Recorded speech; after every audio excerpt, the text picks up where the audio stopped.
हम जो भगत हैं, भगतों ने तो यूरिया खाद का यूज नहीं करना अपने खेतों में।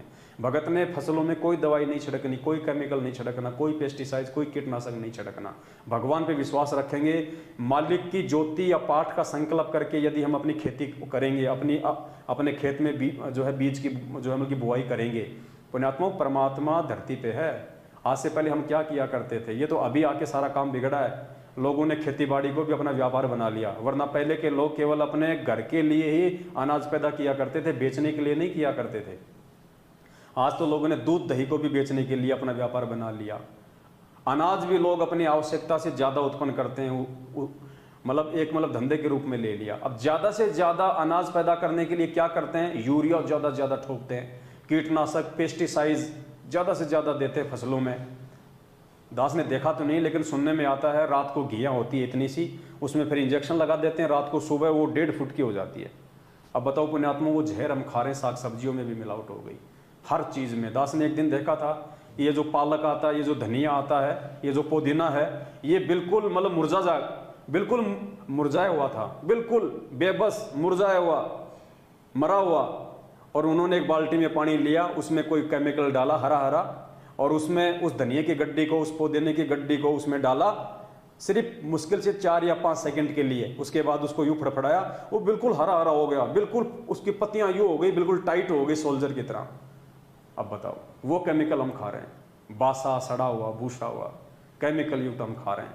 तो कोशिश करो पुण्यात्माओं, आप जितने भगत भाई बहन हैं, आप यदि कोई किसान हैं, अपने खेत में यदि आप इस प्रकार से अपना अन्न पैदा करते हैं, तो आप जी परमात्मा के आशीर्वाद से, मालिक पे विश्वास करके, हम मर्यादा में हैं, परमात्मा के बच्चे हैं, परमात्मा क्या नहीं कर देगा। परमेश्वर तो बिना अन्न के फसल दे दे हमारे को।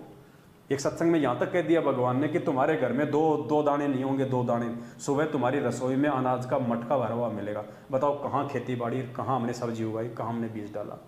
तो ये परमात्मा जो चाहे सो कर दे। सतगुरु जो चाहे सो कर ही, भरम पड़ो मत कोई, सेव धड़ पे सी चढ़ाया पाछे करी रसोई। इस पे केवल विश्वास करने की आवश्यकता है। तो हम परमात्मा के वचन पे चले, हम यूरिया और पेस्टिसाइड को ज़्यादा महत्व ना दें। आपके घर पे यदि कोई गाय भैंस बैल हैं, तो आप जी उनका जो खाद है, जो गोबर है, वो आप अपने खेतों में दें, ताकि हम भी शुद्ध खाएं, दूसरों को भी हम शुद्ध खिलाएं।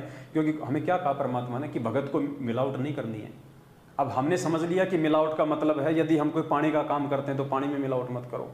हम यदि कोई दूध का काम करते हैं तो दूध में पानी मत मिलाओ। नहीं, हम बीज में यूरिया डाल रहे हैं, पेस्टिसाइड डाल रहे हैं, कीटनाशक डाल रहे हैं, क्या वो मिलावट नहीं है? परमात्मा हर चीज़ को खोल के नहीं बताएगा।